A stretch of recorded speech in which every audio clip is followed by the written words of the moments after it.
எல்லோருக்கும் வணக்கம். சார் சொன்ன மாதிரி இந்த மேடை தான் ஃபஸ்ட் மேடை. ப்ளஸ் நீங்கள் வந்து பெரிய பெருமாளை கொண்டாடின விதம் தெரியும்.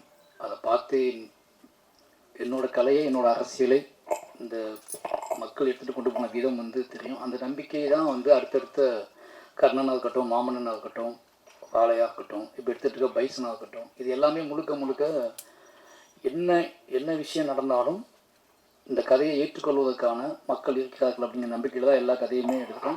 அப்படி ஒரு அந்த மாதிரியே நம்பிக்கை கொடுத்த பத்திரிகையாளர்களுக்கு முதல்ல என்னோட நன்றி. முதல்ல ஹாட் ஸ்டார் தேங்க்ஸ் சொல்லணும். ஏன்னா இந்த ஸ்கிரிப்டு ஃபஸ்ட்டு நான் சினிமாவுக்கு வந்த உடனே படமெல்லாம் சொன்ன உடனே முதல்ல இந்த ஸ்கிரிப்ட் வாழை தான். ஃபஸ்ட்டு வந்து சின்னதாக ஒரு இது கதையை சொன்னேன் டைரக்டர்கிட்ட. இது வேணால் எழுதி வைடா அப்படின்னு சொன்னார். அதை எழுதி வச்சு ஒரு சின்ன பட்ஜெட்டில் பண்ணிடலாம் அப்படின்னு சொல்லி 50 லட்ச ரூபா அந்த கூட அந்த படம் பண்ணிடலாம் அப்படிங்கிற முடிவோடு இருந்த படம் தான் வாழை. ஏன்னா இது எடுத்தால் தான் என்னோடய அடுத்த கதைக்கு என்னால் போக முடியும் அப்படின்னு நம்பிக்கிட்டு இருந்தேன். அப்போ அந்த அறிவுக்கு நான் அப்படி நம்பிக்கிட்டு இருந்தேன். இது எடுக்காமல் நம்மளால் அடுத்த படத்தை எடுக்கவே முடியாது. ஏன்னா இது அவ்வளோ பாதிப்பை ஏற்படுத்தின ஒரு கதை எனக்கு. அதில் அப்போ காலப்போக்கில் வந்து என்ன ஆகி போச்சுன்னா நிறைய வாசிக்க ஆரம்பித்தேன். நிறைய படங்கள் பார்க்க ஆரம்பித்த உடனே எனக்கு தெரிஞ்சு இதை வந்து நம்ம வந்து கஷ்டப்பட்டு எடுக்கக்கூடாது, இது நல்லா எடுக்கணும், நம்ம வந்து அடித்து பிடிச்சி எடுக்கக்கூடாது, இந்த வாழையை வந்து மிக சரியானதாக டைம் கிடைக்கும் போது எடுக்கணும் அப்படின்னு முடிவு பண்ணிட்டு நான் தள்ளி வச்சுட்டு பெரிய பெருமாள் எழுத ஆரம்பித்தேன். பெரிய பெருமாள் அப்போ இதே அளவுக்கு பெயினுள்ள கதை எழுதுவோம் தனியாக அப்படின்ட்டு பெரிய பெருமாள் எழுத ஆரம்பித்தேன். பெரிய பெருமாள் வந்து என்னோடய ஜேர்னி ஸ்டார்ட் ஆகிடுச்சு. இப்போது இந்த கதை என்ன பண்ணுறது உள்ளுக்குள்ளே அழுத்திக்கிட்டே இருந்துச்சு. பெரிய பெருமாள் ரிலீஸ் ஆச்சு, கர்ணன் ரிலீஸ் ஆச்சு, மாமன்னன் ரிலீஸ் ஆச்சு. மாமன்னன் எழுதி முடிச்சிட்டேன். அப்புறம் வந்து இந்த வாழை என்ன பண்ணுறதுன்னு வச்சுட்டு இருக்கும்போது நரன் ஒரு நாள் வீட்டுக்கு வந்து ஆஃபீஸ்க்கு வந்தார். சும்மா பேசிகிட்டு இருக்கும்போது இந்த மாதிரி ஏதாவது பண்ணுங்க அப்படின்னு சொல்லும்போது நான் வாழை கதையை சொன்னேன்.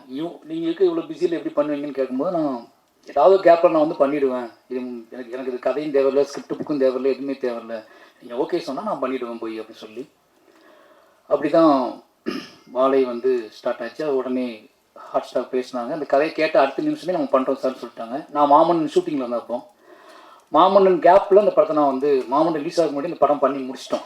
நிச்சயமாக அந்த ஃபங்க்ஷன் வைக்கிறதுக்கு முதல் ரீசன் காரணம் என்னென்னா ஃபஸ்ட் சிங்கிள் சும்மா சாதாரணமாக ரிலீஸ் பண்ணிடலாம்.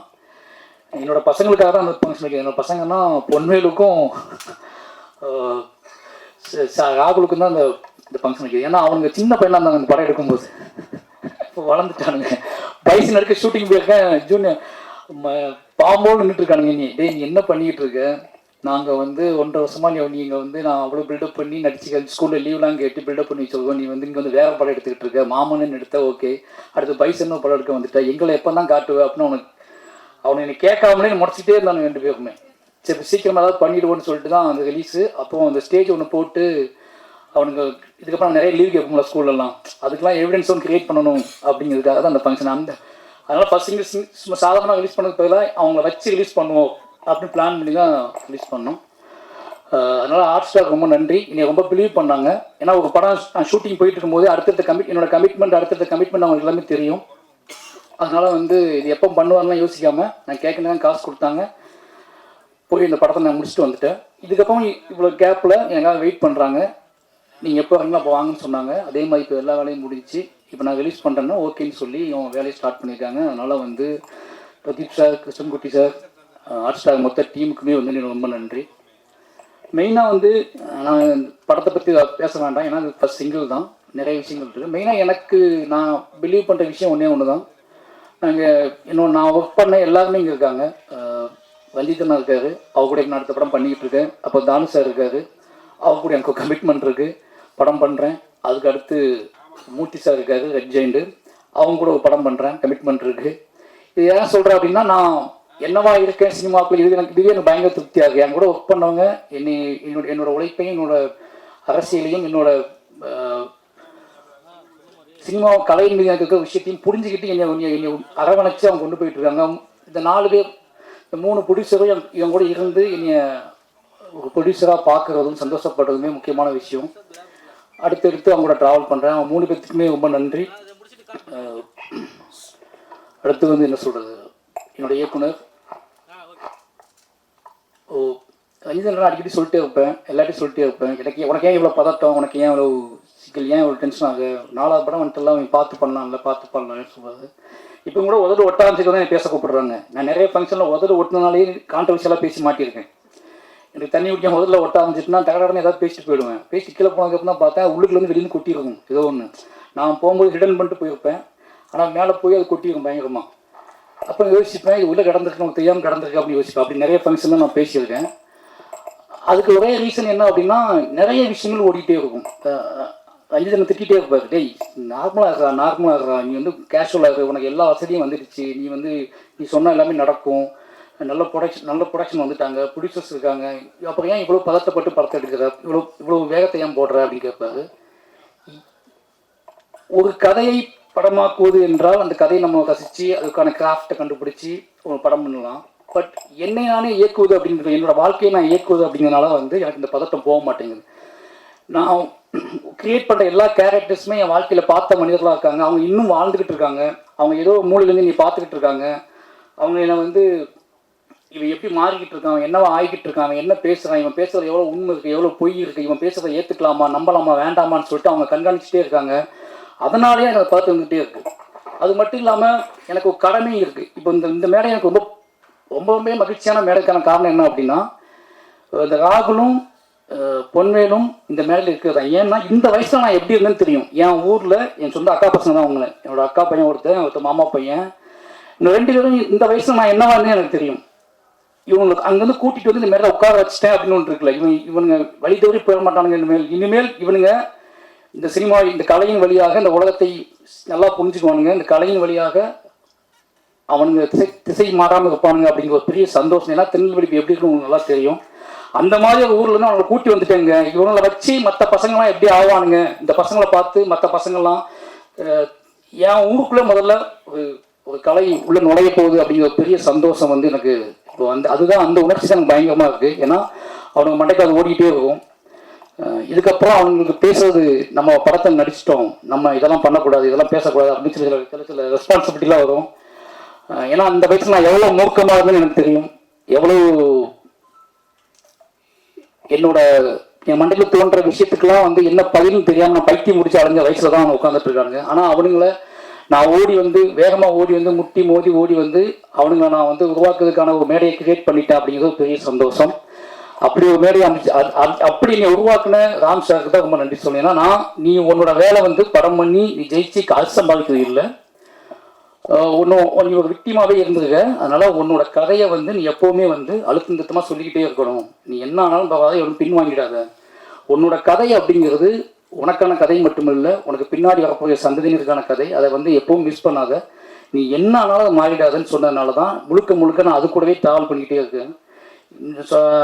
சொன்ன மாதிரி என்ன சொல்கிறது, நான் மீண்டு வெளியே வர்றதுக்கே கொஞ்சம் நாளாகும். என்னோட கதையை முடித்து கொண்டு வெளியே வர்றதுக்கே கொஞ்சம் நாளாகும்.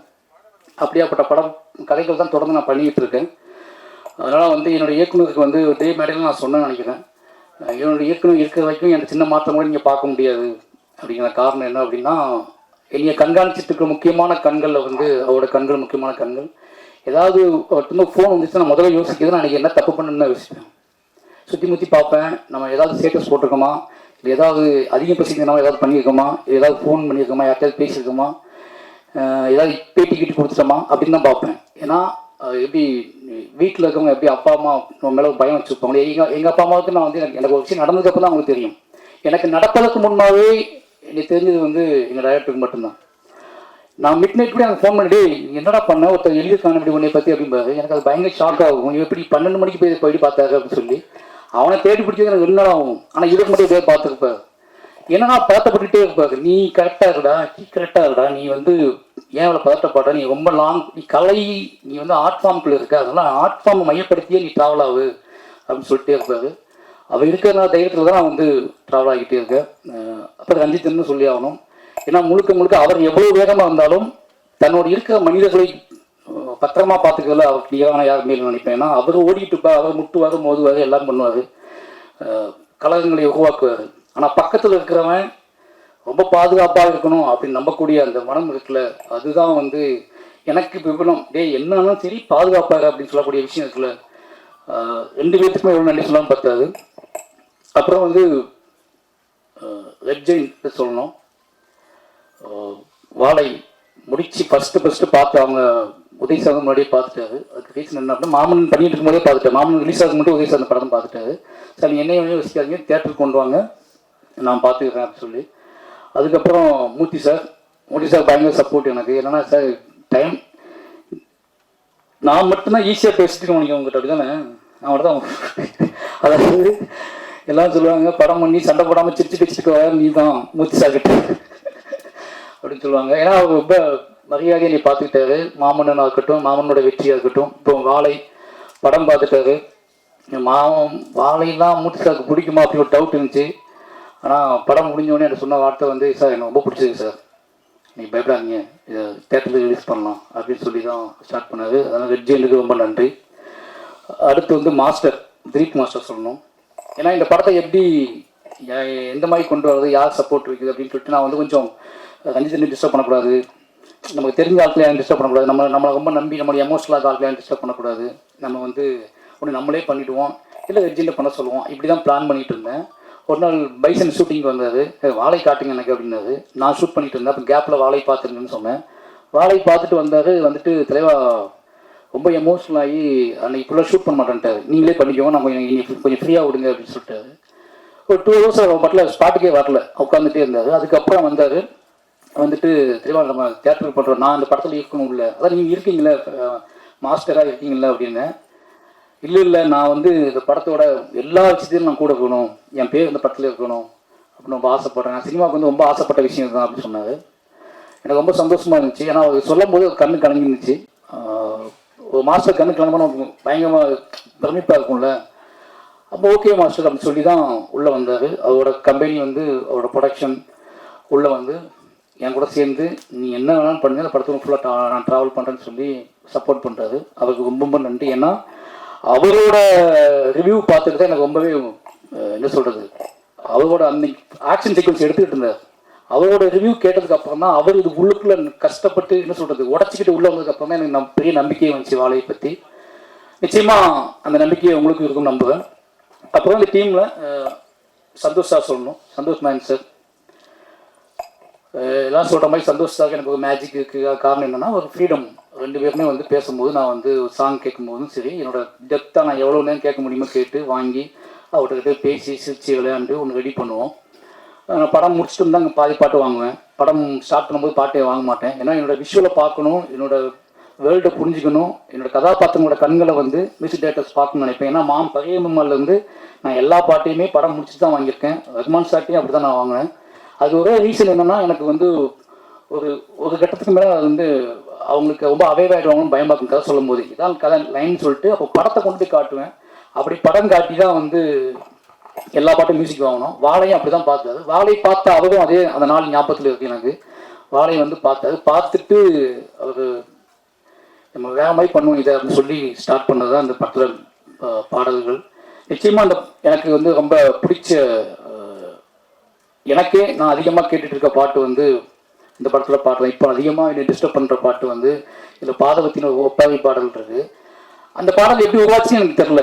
டக்குன்னு வந்து பேசிக்கிட்டு இருந்தோம், அது டக்குன்னு வந்துடுச்சு, எழுதிட்டோம். ஆனால் அந்த பாட்டு நெஞ்சை போட்டு அறுத்து எனக்கு இப்போ அதிகமாக நான் எப்போல்லாம் எமோஷனல் ஆகணும் அப்போல்லாம் அந்த பாடல் கேட்டுகிட்டே இருப்பேன்.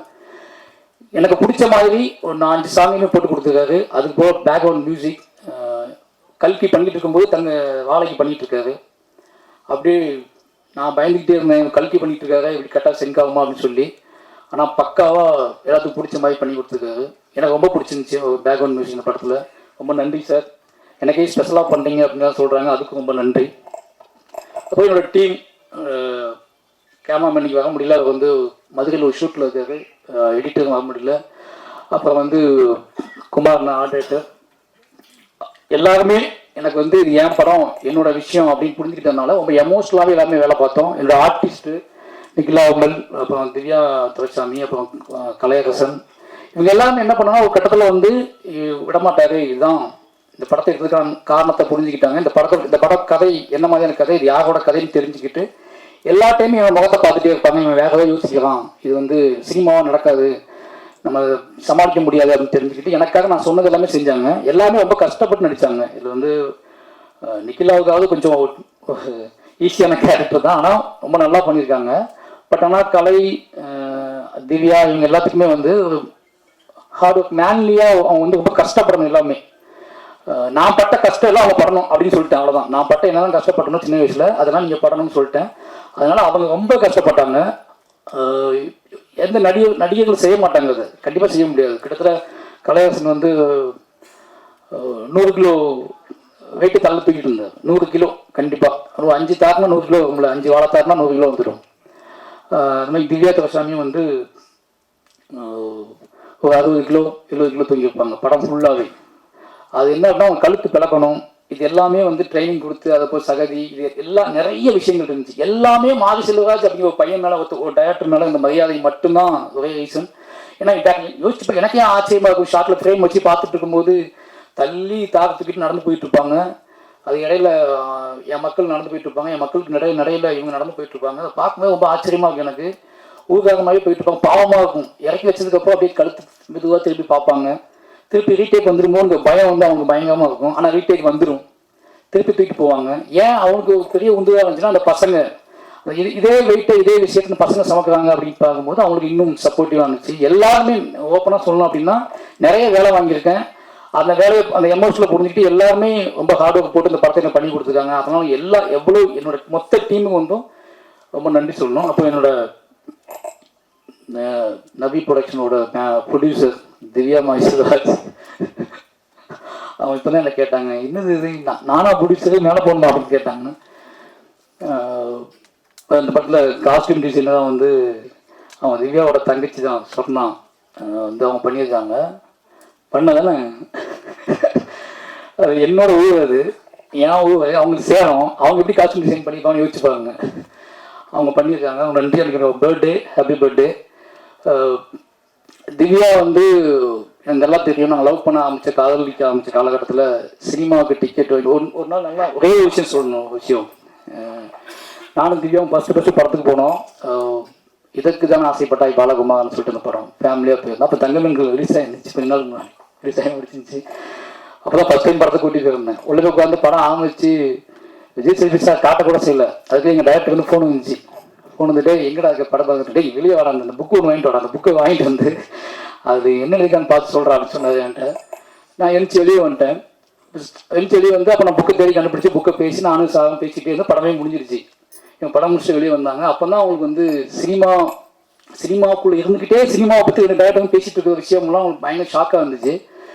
ஏன்னா ஒவ்வொரு படத்துக்கும் டிக்கெட் கேட்டு கெஞ்சுவாங்க என்கிட்ட. நான் அப்போ சென்னை வந்துட்டேன்ல, அஸ்டினேட்டர் நினச்சா எல்லா படத்துக்கும் டிக்கெட் வாங்கி குடிக்கவங்க நம்புறது இருக்குல்ல. நானே தங்கமீன் மாதிரி எங்கள் டைரக்டர் வேலை பார்த்துட்டு இருக்கேன். அவங்க கேட்குறது எந்த டிக்கெட் கேட்பாங்க. அதுக்கு தான் நான் எங்கே போய் பார்ப்பேன். ஆனால் கஷ்டப்பட்டு எப்படியா யார்ட்டையாவது சொல்லி டிக்கெட் வாங்கி கொடுப்பேன். அவங்க கூட்டத்தில் நெளிஞ்சு போய் பார்த்து வருவாங்க. சினிமா பிரியர்களாக இருந்தாங்க ரொம்ப. எனக்கு அதுதான் கல்யாணம் பண்ணது ஒரே ரீசன். அவங்க அம்மா, அவங்க வீடு, 3 பேருக்குமே கலையை நேசிக்கக்கூடிய ஆட்களாக இருந்தாங்க. கலையை நம்புனாங்க. கலையின் வழி யார் உரையாடினாலும் ஒரு ஆர்ட் ஃபார்ம் வழி பேசக்கூடிய மனிதர்களை ரொம்ப ரொம்ப நம்புனாங்க. என்கிட்ட அது ரொம்ப தாராளமாக இருந்துச்சு. அதனால எனக்கு ரொம்ப தாராளமாக நம்பிட்டாங்க. இன்றைக்கி எனக்கு ரொம்ப சந்தோஷம். சொன்ன மாதிரி எனக்கு வந்து ரொம்ப எமோஷனலான ஒரே ரீசன் என்னென்னா, நம்ம ஏதோ செஞ்சுருக்கோம், ஒரு நாடக காதலின் வழி நம்ம ஏதோ ஒன்று செஞ்சுருக்கோம் அப்படின்னு ஒன்று தோணுச்சு எனக்கு. நாடக காதல் தான் உங்களுக்கு புரிஞ்சிருக்கும். சாதி முக்தம்னா நாடக காதல். அப்போ ஒரு நாடக காதலின் வழி நம்ம ஒன்று பண்ணியிருக்கோம் அப்படிங்கிறது வந்து பயங்கரமான சந்தோஷமாக இருந்துச்சு. அந்த வகையில் வந்து இன்றைக்கி என் வாழ்க்கையில் முக்கியமான நாள். என்னுடைய காதலி என்னுடைய திவ்யாவை வச்சு இந்த படம் அவள் மேடையில் வச்சு அவரோட பேர் போட்டு இந்த படம் வருது அப்படிங்கிறது என்னோட கதை. திவ்யா வந்து அவள் பேர் போட்டு மாரி செல்வராஜோட மாரி செல்வராஜோட வாழ்வில் நடந்த ஆகப்பெரும் துயரத்தை அவள் தயாரித்து வெளியிடுறா அப்படிங்கிறது வந்து எனக்கு என் வாழ்க்கையில் வந்து இப்படி நடக்கும் நான் நினச்சி பார்த்ததே கிடையாது. இது வந்து ரொம்ப பிரமிப்பான விஷயம். நான் இன்னைக்கு யோசிச்சுட்டே இருக்கிறது தான், இது நம்ம போடலாமா, தூக்கிடலாமா, இது பேரை மாற்றிடலாமாலாம் யோசிச்சுட்டு இருந்தேன். ஏன்னா அதுக்கு ரீசன் ஒரே ரீசன் தான். இது என் வாழ்க்கையில் மீள முடியாத துயரம் வாழை. நான் இன்றைக்கி மீள முடியாத துயரம் தான் வாழை. இதை வந்து நான் திவ்யா மனைவி பேர் போட்டு பண்ணுறமேனு யோசிச்சுட்டே இருந்தேன் ரொம்ப நாளாக யோசிச்சுட்டே இருந்தேன். அப்போ இதுதான் கரெக்டாக இருக்கும், என் பிள்ளைங்களுக்கும் என்னை புரிந்து கொள்பவர்களும் இது ரொம்ப முக்கியமான விஷயமா இருக்கும்னு நம்பி தான் இது செஞ்சோம். அதனால் இது ரொம்ப ரொம்ப ஸ்பெஷல் படமாக எனக்கு மாறிடுச்சு. கடைசியாக சொல்லணும்னா ஒன்றே ஒன்று தான். எல்லாருக்கும் நன்றி. கடைசியாக சொல்லணும் அப்படின்னா ஒன்றே ஒன்று தான். மாரி செல்வராஜை மீது நிறைய இன்னும் கர்ணன், பைரந்தகுமார், மாமன்னன் வந்ததுக்கப்புறம் கூட நிறைய சந்தேகங்கள், நிறைய வந்து குழப்பங்கள் நிறைய பேத்துக்கு இருக்கும். இது ஏன் இவ்வளோ வேகம், ஏன் இவ்வளோ எமோஷனல், ஏன் இவ்வளோ பேசுகிறது, என்னடா நீங்கள் மைக் அடிச்சு என்னென்னா பேசுவீங்களா, ஒரு படம் எடுத்தால் நீங்கள் பெரிய ஆட்களா, இப்படி நிறைய நிறைய நிறைய விஷயங்கள் இருக்கும். இதை மட்டும் தான் எடுப்பீங்களா, இதை மட்டும் தான் கேட்பீங்களா அப்படின்னு நிறைய கேள்வி வந்துகிட்டே இருக்கும். வாழை வந்து அதை பார்க்கும்போது, வாழை படம் பார்த்து முடித்ததுக்கப்புறம் என்னை நீங்கள் புரிந்து கொள்வதற்காக மட்டுமே எடுக்கப்பட்ட படம் தான் வாழை.